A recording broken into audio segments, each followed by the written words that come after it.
There comes a point where comparison stops feeling like a choice. It becomes a reflex. You walk into a room and, before you've even decided how you feel, your mind has already started ranking you. Who's taller? Who's fitter? Who's younger? Who's more confident? Who's getting more attention without even trying? It happens so quickly that it almost feels automatic. And that's the frightening part. Because after enough years of doing it, you stop seeing other people. You only see your own perceived deficiencies reflected back at you. The comparison isn't really about them. It's about the version of yourself you quietly believe isn't enough. Most people assume comparison is simply insecurity. But that's only the surface. Beneath it is something much older. Something much quieter. The fear that love, belonging, attraction, and acceptance are limited resources. That if someone else is admired, there must be less admiration left for you. That changes the way you enter every social space. Without realizing it, you begin scanning. Who's laughing with whom? Who's being looked at? Who's getting approached? Who's posting the vacation everyone wishes they had? Who's found another relationship? Who's transformed their body? Who's somehow always glowing while you're still trying to recover from last week? Eventually, life stops feeling like something you're living. It becomes something you're measuring. And measurements rarely create peace, especially when the ruler keeps changing. Social media didn't invent comparison. It industrialized it. Every swipe introduces another person who appears happier, more attractive, more successful, more desired. Algorithms don't show ordinary moments. They reward exceptional ones. But your brain rarely remembers that. Instead, it compares your ordinary Tuesday to someone else's carefully selected highlight. Enough repetitions, and fiction begins feeling like reality. For many gay men, this pressure can become even more layered. Not because every experience is identical, but because appearance, desirability, and belonging can carry extraordinary weight within some social circles. For someone who spent years wondering whether they would ever be accepted, being seen can start feeling like survival. When visibility once felt impossible, validation becomes difficult to ignore. That's where comparison quietly changes shape. It isn't just about looking better anymore. It's about proving you deserve to exist inside the room. That's a much heavier burden. Because no compliment ever feels permanent. No achievement lasts long enough. Someone else always appears. Someone younger. Someone richer. Someone with a better body. Someone who seems effortlessly confident. Comparison doesn't allow arrivals. Only races. And every finish line moves. Quietly. Over time. Dating apps amplify this even further. People often believe they're simply searching for connection, but many leave feeling evaluated instead. Profiles become resumes. Bodies become advertisements.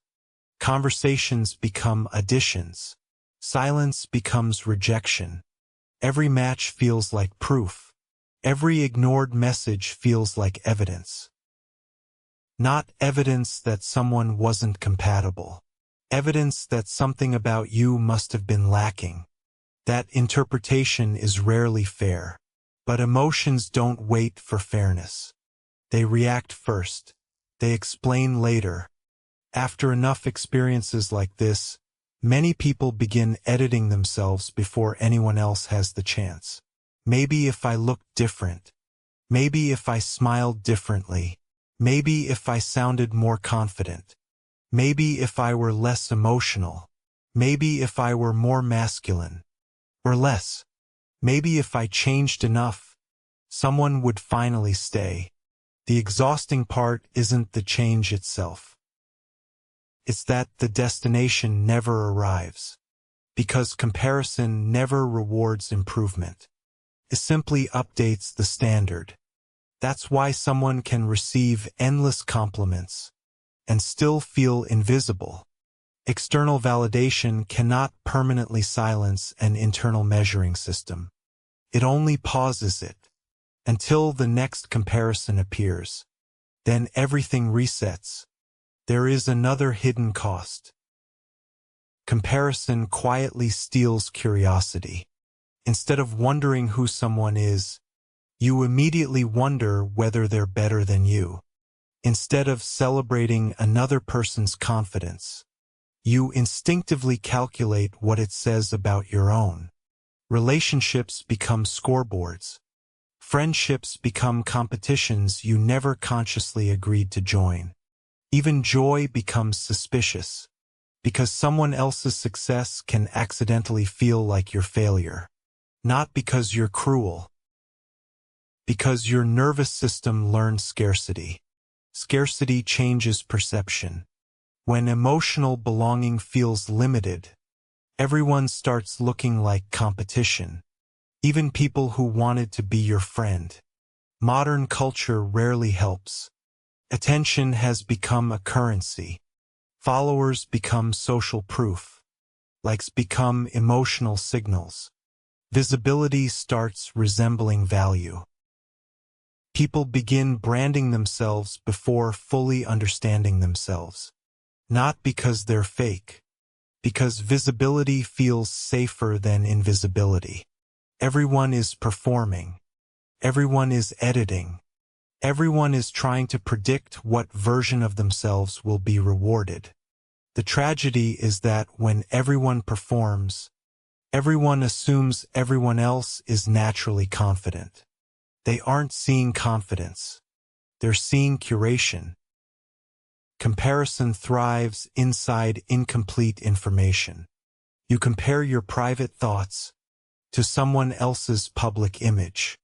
One contains every insecurity. The other contains almost none. Of course, the comparison feels unfair. Because it is. But knowing that intellectually doesn't automatically change how it feels emotionally. There is another contradiction almost nobody talks about. The more comparison dominates your attention, the less present you become. You're physically sitting with people, mentally competing with them.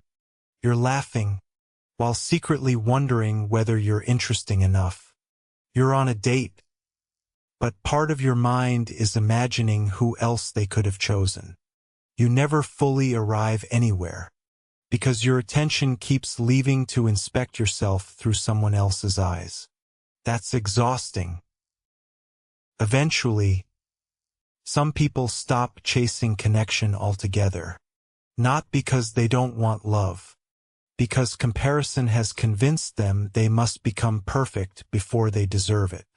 So they postpone vulnerability. Another 10 pounds. Another promotion. Another wardrobe. Another surgery. Another achievement. Another version of themselves. Life becomes preparation instead of participation. Ironically, the people who appear the most confident are sometimes carrying the same comparison in silence. Confidence and comparison can coexist. So can popularity and loneliness. Being desired is not the same as feeling chosen. Being noticed is not the same as feeling understood. Those are different emotional experiences. And confusing them keeps many people running in circles. Comparison also changes memory. It edits your past. You forget the compliments. Remember the rejection. Forget the people who appreciated you. Remember the one who disappeared. Your brain starts collecting evidence for a story it already believes. I'm behind. I'm less attractive. I'm less lovable. Once that narrative settles in, everything begins confirming it. Even neutral experiences. especially neutral experiences, because the mind dislikes uncertainty. If it already expects rejection, it often interprets ambiguity as proof. This is how comparison quietly becomes identity, not an occasional thought. Permanent lens. And lenses shape entire lives. The deepest damage isn't that comparison makes you dislike yourself. It's that it prevents you from meeting yourself honestly. Every decision becomes filtered through imagined observers. What should I wear? Will this make me look successful? Should I post this? Will people think I'm interesting? Should I say how I feel? Will that make me seem needy? Slowly, you stop asking who you are. You start asking what version of yourself earns the safest reaction. That is one of the quietest forms of emotional exhaustion. Living under constant self-surveillance. There is one final irony. Comparison promises certainty. If I can finally become enough, I'll relax. But comparison cannot deliver relaxation, because it depends on never feeling enough. If it disappeared, it would lose its purpose. So it invents another standard, another competitor, another reason to keep measuring, another finish line.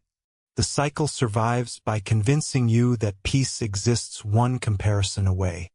It doesn't. Real belonging has never been built through outranking other people.